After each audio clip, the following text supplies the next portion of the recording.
What is up, Notre Dame fans? Mike Singer and Tyler Horka here from Blue and Gold with a post Marcus Freeman press conference video. The Fighting Irish leader met with the media on Zoom just a couple days ahead of the showdown with Ohio State.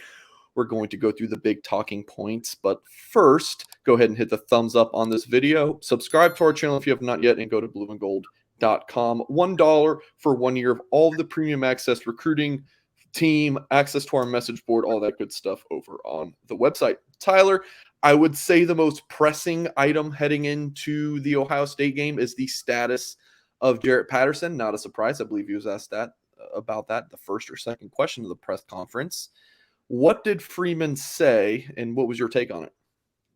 Really, he said the same thing that he's been saying for about a week now, a week and a half, once we first heard from him a couple Saturdays ago about Jarrett Patterson's sprained right foot. It has progressed. I mean, in the couple days after that, he was literally scootering around campus with the hard cast on. A week after that, he had a boot on. He was walking on it, putting a little bit of weight on it at least. And now it sounds like he's at practice. He was a semi-participant in practice, I would call it, the last couple of days. Freeman said that he had some scout team reps and even some team reps as well. But the fact that he has not been a full participant in practice a couple of days before the game, Freeman will call him questionable. I will go as far as to say doubtful. That's just my speculation. Freeman has not said that. He's remained steady in saying that Patterson is questionable. But from my perspective, based on what I've seen, based on what I've heard, it's going to be a long shot to get a guy who literally couldn't put any pressure on his foot 2 weeks ago to play against Ohio State on Saturday night. Yep, and folks can watch the video with Freeman's response in that press conference on our Blue and Gold YouTube page. So make sure you check that out. When I watched it, it just kind of seemed like the body language and what Freeman said after he did give the word questionable just kind of made it seem like that Patterson would not play. So he is Notre Dame's projected starting left guard. So if he is out, here's what Notre Dame has. They got Joe Alt at left tackle, Blake Fisher at the other tackle, right guard. Who is that right guard? Oh, Josh Lugg. Center Zeke Carell. Who are you going with at left guard, Tyler? Based on the depth chart, it had Spindler as the number 2 left guard and Andrew Kristofic as the number 2 right guard, but that doesn't mean that Kristofic couldn't play left guard.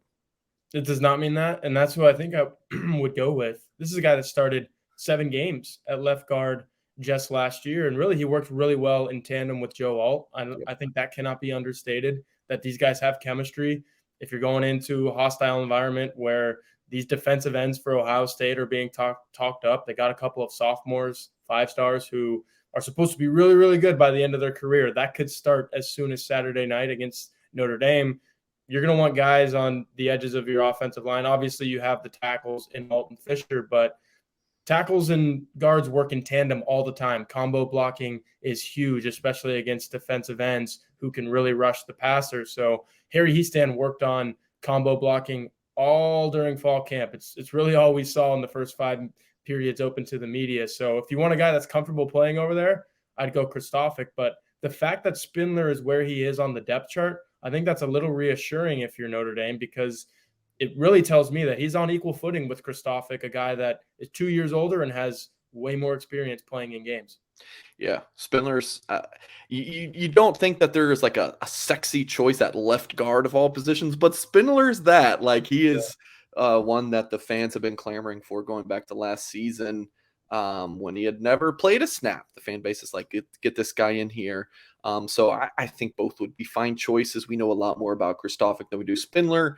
But I agree with you in that if he's number 2 guy on that left guard depth chart, clearly he's doing something right. Whereas like Tobias Merriweather at receiver, the freshmen were like, oh, he's having such a great camp. He's like, great, not even on the 2 deep. So I personally don't take a ton from the depth chart, but there's obviously some things to take away. Few more injury updates to get the latest on this Notre Dame football team.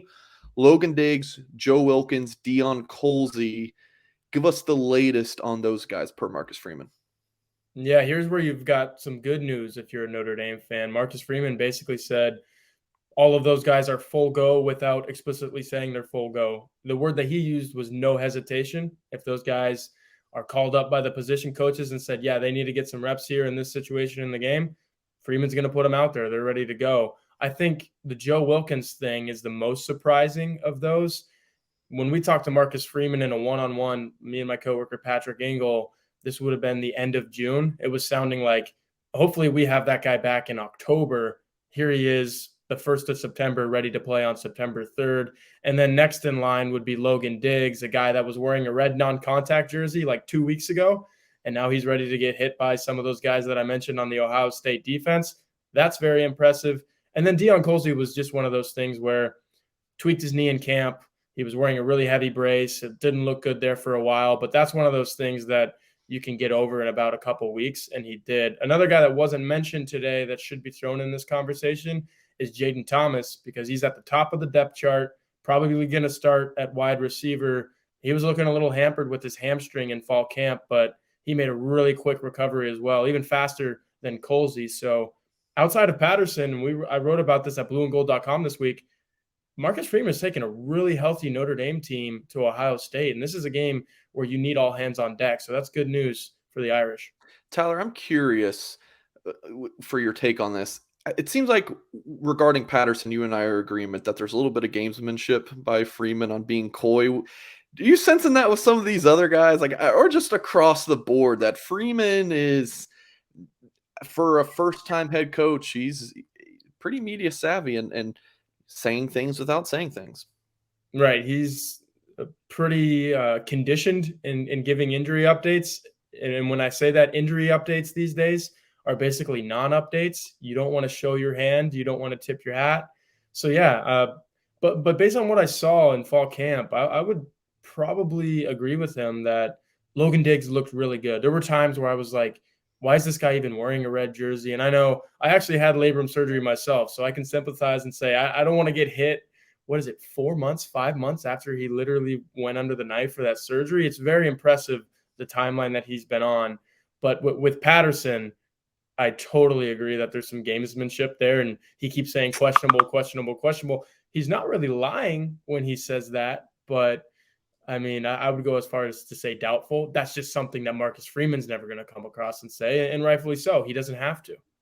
I guess we'll find out Saturday just how questionable Patterson really is. Last thing, Tyler, score prediction. I know we're going to have this article at blueandgold.com Friday morning, so folks can check out what all of the Blue and Gold staff writers have to say. But for our YouTube folks, Tyler, why don't you go ahead and give your score prediction? I'm guessing you've got the Buckeyes to win, but does Notre Dame cover that 17.5-point spread? They do cover the 17.5-point spread, but barely. When we did our season preview magazine for Blue and Gold, this was, a couple months ago, we had to give a score prediction, or maybe it was the season preview, so about a month ago. I predicted 41-24. That's literally 17 points. So they're going to cover by a half a point, if I'm correct. I'm probably leaning more so on a closer game as we get closer to game time, just because it's the season opener. There's unknowns. We talk about how good Ohio State is, but they haven't played a football game yet. Notre Dame hasn't played a football game yet. At the end of the day, I do think Ohio State's offense is just going to be too much for Notre Dame. The defense is really good for the Fighting Irish, but the Ohio State offense is just a little bit better. And maybe I should be working in Vegas instead of living here in South Bend covering Notre Dame, because I guess I agree with the odds makers. It's going to be close to that 17.5-point spread. Why don't you keep your day job, Tyler? We like you right where you are in South Bend. But all right, that's going to do it for this video. Appreciate you folks watching here till the end. Hit that thumbs up, subscribe if you haven't. And as always, we'll catch you next time.